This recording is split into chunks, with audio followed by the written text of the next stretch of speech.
2023년 4월 19일 큐티 말씀입니다. 스가랴 8장 1절로 13절입니다. 만군의 여호와의 말씀이 임하여 이르시되 만군의 여호와가 이같이 말하노라. 내가 시온을 위하여 크게 질투하며 그를 위하여 크게 분노함으로 질투하노라. 여호와가 이같이 말하노라. 내가 시온에 돌아와 예루살렘 가운데에 거하리니 예루살렘은 진리의 성읍이라 일컫겠고 만군의 여호와의 산은 성산이라 일컫게 되리라. 만군의 여호와가 이같이 말하노라. 예루살렘 길거리에 늙은 남자들과 늙은 여자들이 다시 앉을 것이라. 다 나이가 많으므로 저마다 손에 지팡이를 잡을 것이요 그 성읍거리에 소년과 소녀들이 가득하여 거기에서 뛰놀리라. 만군의 여호와가 이같이 말하노라. 이 일이 그날의 남은 백성의 눈에는 기이하려니와 내 눈에야 어찌 기이하겠느냐. 만군의 여호와의 말이니라. 만군의 여호와가 이같이 말하노라.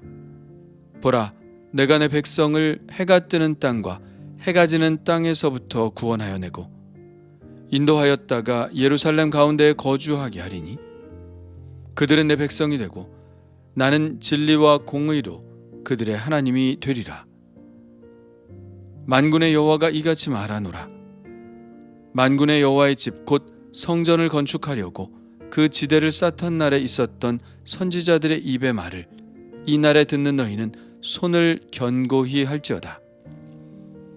이 날 전에는 사람도 삭슬 얻지 못하였고 짐승도 삭슬 받지 못하였으며 사람이 원수로 말미암아 평안히 출입하지 못하였으나 내가 모든 사람을 서로 풀어주게 하였느니라. 만군의 여호와의 말씀이니라.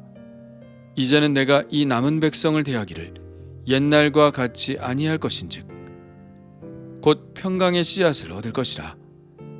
포도나무가 열매를 맺으며 땅이 산물을 내며 하늘은 이슬을 내리리니 내가 이 남은 백성으로 이 모든 것을 누리게 하리라. 유다 족속아, 이스라엘 족속아, 너희가 이방인 가운데에서 저주가 되었었으나 이제는 내가 너희를 구원하여 너희가 복이 되게 하리니 두려워하지 말지니라. 손을 견고히 할지니라. 아멘.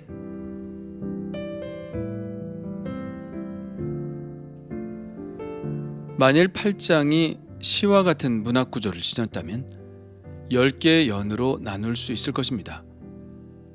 그렇게 나눌 수 있는 이유는 각 연마다 만군의 여호와가 이같이 말하노라 라는 말을 전부 포함하고 있기 때문입니다. 그러므로 8장은 10가지의 하나님의 약속의 말씀이라고 할 수 있겠는데요. 오늘은 그중 6가지 말씀을 묵상할 텐데 하나님은 포로로부터 돌아온 유다 사람들에게 어떤 약속의 말씀을 주실까요? 2절에 이렇게 말씀합니다. 내가 시온을 위하여 크게 질투하며 그를 위하여 크게 분노함으로 질투하노라. 하나님은 1장에서도 당신의 백성들을 향하여 질투라는 단어를 사용하셨었죠. 거기서 하나님은 예루살렘과 시온을 위하여 크게 질투하셨는데 그 질투의 감정은 당신의 백성을 괴롭게 한 나라들에 대한 분노로 표출되었습니다. 물론 하나님께서 그들을 당신의 몽둥이로 사용하셨지만 그들이 한 것처럼 그렇게 심하게 다루지는 않기를 바라셨기 때문이죠. 오늘 말씀에서도 하나님의 질투는 분노로 나타나고 있네요. 이 분노는 이스라엘이 우상 숭배를 하여 하나님의 질투심을 불러일으킨 그 분노와는 다릅니다. 사랑하는 당신의 백성을 무자비하게 괴롭힌 바벨론과 주변 나라들을 향한 분노죠. 질투심과 분노는 그러므로 하나님의 사랑의 다른 표현이라고 할 수 있겠습니다. 하나님이 당신의 백성들을 얼마나 격정적으로 사랑하시는지를 보여주는 단어죠. 두 번째 약속의 말씀은 3절입니다. 내가 시온에 돌아와 예루살렘 가운데 거하리니 예루살렘은 진리의 성읍이라 일컫겠고 만군의 여호와의 산은 성산이라 일컫게 되리라. 하나님이 시온으로 돌아오신다는 말씀은 이제 이스라엘의 죄를 용서하시겠다는 말씀입니다. 왜냐하면 하나님이 시온을 떠나신 이유가 이스라엘의 죄 때문이었으니까요. 그런데 이 하나님의 용서는 이스라엘의 의로운 행위에 근거한 것이 아닙니다. 이것은 오히려 하나님의 신실성에 근거한 용서이죠. 여기서 진리의 성읍이라는 말은 문자적으로 신실함의 성읍 내지는 신실한 성읍입니다. 이 신실함은 누구의 성품인가요? 하나님의 성품이죠. 이스라엘의 신실함 때문에 신실한 성읍이 된 것이 아니라 하나님의 신실하심 때문에 신실한 성읍인 것입니다. 그래서 이 용서가 안정감이 있는 것이죠. 우리의 신실함에 근거한다면 이 용서는 늘 불완전할 것입니다. 우리의 용서가 안정적인 것은 하나님의 신실하심에 근거하여 예수님이 우리를 위해 보혈의 피를 흘려주셨기 때문입니다. 용서가 나에게서 근거한 것이 아니라 예수 그리스도의 신실함에 근거한 것이기 때문에 우리의 구원이 안전한 것이죠. 세 번째 약속의 말씀은 4절과 5절인데요. 예루살렘 길거리에 지팡이를 잡은 노인들이 앉을 것이고 그 성읍거리에 소년과 소녀들이 가득하여 뛰놀 것이라는 약속의 말씀을 주십니다. 노인들이 많다는 것은 사람들이 오래 산다는 것이고 아이들이 많다는 것은 부부가 정상적인 가정생활을 누리는 환경이라는 것을 의미합니다. 바로 평화의 시대를 말하는 것이죠. 위기의 시대에는 잘 먹지도 못하고 질병이 창궐하여 그 질병을 제어할 시스템도 붕괴되어 버리기 때문에 연약한 노인들과 아이들이 제일 먼저 해를 당하게 됩니다. 이스라엘은 바로 70년 전에 이 일을 경험했죠. 그러나 이제 하나님은 귀환한 유다 사람들이 평화의 시대를 구가할 것이라는 약속을 주시는 것입니다. 네 번째 약속의 말씀은 전능하신 하나님의 위엄을 보여주시는 말씀인데요. 이렇게 말씀하시죠. 이 일이 그날의 남은 백성의 눈에는 기이하려니와 내 눈에야 어찌 기이하겠느냐 만군의 여호와의 말이니라. 여기서 남은 백성은 이 고난의 시대를 뚫고 살아남은 백성을 말합니다. 황폐해진 유대 땅에서 살아남은 백성들, 그리고 포로 생활로부터 돌아와 다시 정착한 백성들을 말합니다. 예루살렘의 패망과 함께 그들은 절망에 빠졌었죠. 사랑하는 사람들이 죽고 또 포로로 잡혀갔으며 성전과 성읍은 파괴되었고 그들을 다스리던 왕도 죽임을 당했으니 이제 그 땅에는 아무 희망이 없다고 느꼈을 것입니다. 예레미야가 애가에서 토로했던 그 탄식이 그들의 이런 절망을 나타내죠. 스스로 이르기를 나의 힘과 여호와께 대한 내 소망이 끊어졌다 하였도다. 내 고초와 재난 곧 쑥과 담즙을 기억하소서. 내 마음이 그것을 기억하고 내가 낙심이 되오나. 그런 낙심의 상태는 지금 포로로부터 돌아와 있는 그 남은 자들에게도 크게 다르지는 않을 것입니다. 성전 건축은 16년 동안이나 중단되었고 생각지도 않았던 장애들이 그들을 가로막고 있었습니다. 그런 상황 속에서 스가랴의 이 예언은 꿈과 같이 느껴졌을 것입니다. 다시 예루살렘이 하나님이 거하시는 거룩한 성산이 되어 하나님을 예배하는 곳, 사람들이 많이 모여 살며 평화롭게 다니는 곳이 된다는 사실이 믿겨지지 않았을 것입니다. 하나님은 그런 그들의 생각도 이해하고 계시죠. 분명 스가랴의 예언이 기이하게만 느껴질 것을 알고 계십니다. 그러나 하나님은 말씀하십니다. 내 눈에야 어찌 기이하겠느냐.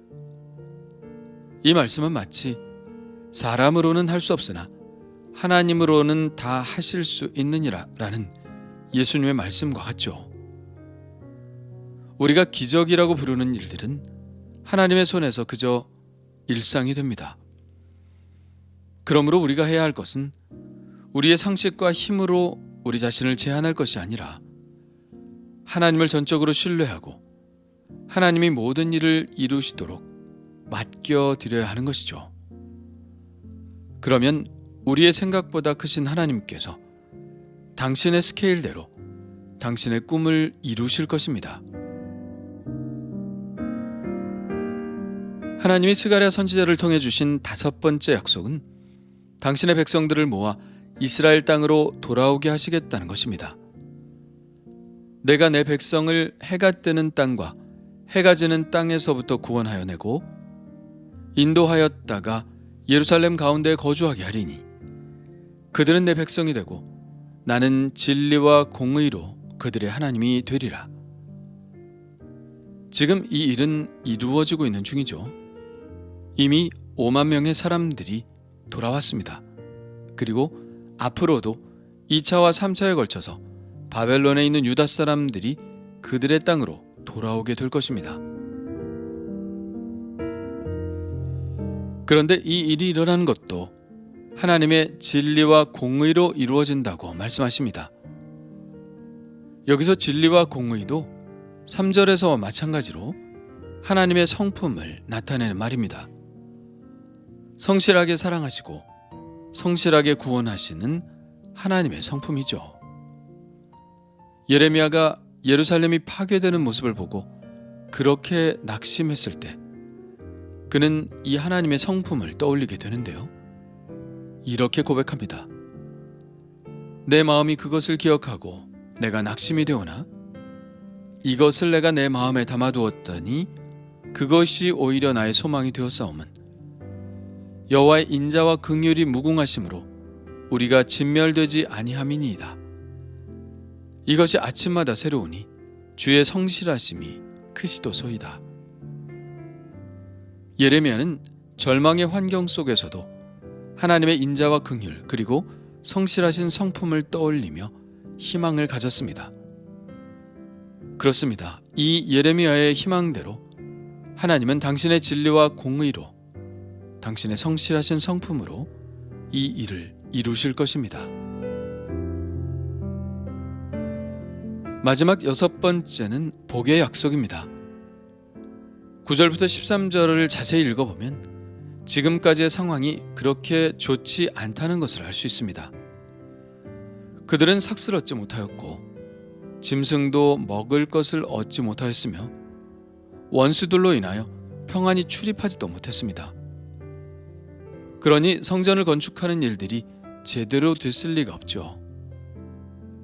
그러나 그럼에도 불구하고 그들이 성전 지대를 쌓던 날 학개 선지자와 스가랴 선지자가 했던 격려의 말들을 기억하고 그 말씀에 순종한다면 마침내 하나님이 주시는 복을 누리게 될 것입니다. 그때 선지자들은 성전 지대를 놓기 전에는 흉년이 들고 재앙이 계속해서 닥쳤지만 이제 성전 지대를 놓는 이 날부터는 하나님께서 복을 주실 것이라고 격려했었죠. 그 격려의 말씀을 이 6번째 복에 대한 약속에서 다시 한번 확인해 주십니다. 힘들어도 선지자들의 말대로 그들의 손을 견고히 한다면 하나님께서 이 땅에 풍요를 주실 것이라는 약속입니다.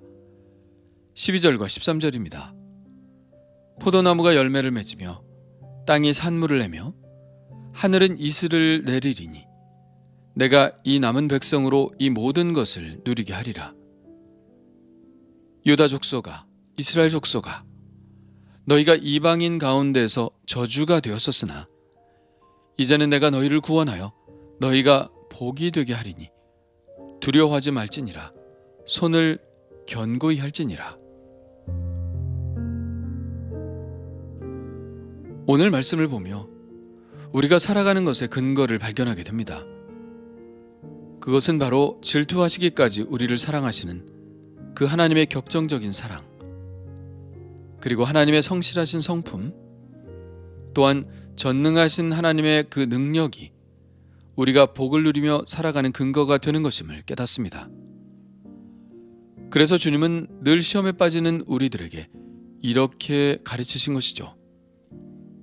사람이 떡으로만 살 것이 아니요 하나님의 입으로부터 나오는 모든 말씀으로 살 것이라. 예, 우리가 사는 근거는 바로 하나님이시고 우리가 믿고 가야 하는 것은 하나님의 입으로부터 나오는 하나님의 약속이라는 것을 깨닫습니다. 그리고 우리가 이 약속을 믿고 우리의 손을 견고히 한다면, 즉 이 하나님의 뜻을 단단히 붙잡는다면 하나님은 지금의 우리의 어려운 상황을 역전시키셔서 복을 얻게 해 주신다는 것입니다. 이전에 나의 인생이 저주받은 인생이었다고 생각되나요? 그러나 이전의 인생은 이미 지나갔습니다. 그리스도께서 우리를 위하여 대신 저주를 받으셨습니다. 그리고 하나님은 이제 우리에게 너희가 복이 되게 하리니 라는 약속을 주시죠. 우리가 해야 할 것은 현실의 모든 두려움을 떨쳐버리고 우리의 손을 더욱 견고히 하여 믿음으로 전진하는 것뿐입니다. 이 약속을 믿는 자에게는 이 약속이 장차 우리의 현실이 될 것이지만, 믿지 않는 자들에게는 지금의 고통스러운 현실이 그저 그대로 이어질 것입니다. 그렇다면 나는 이 약속이 바로 나에게 주시는 하나님의 약속이라는 사실을 믿고 있나요? 저주를 복으로 바꿀 이 믿음을 가지고 있나요?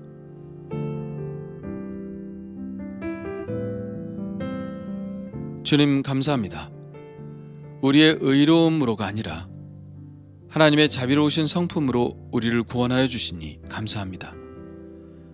우리를 향한 하나님의 생각이 평안이요 재앙이 아니며 미래의 희망을 주는 것임을 다시 한번 깨닫게 하시니 감사합니다.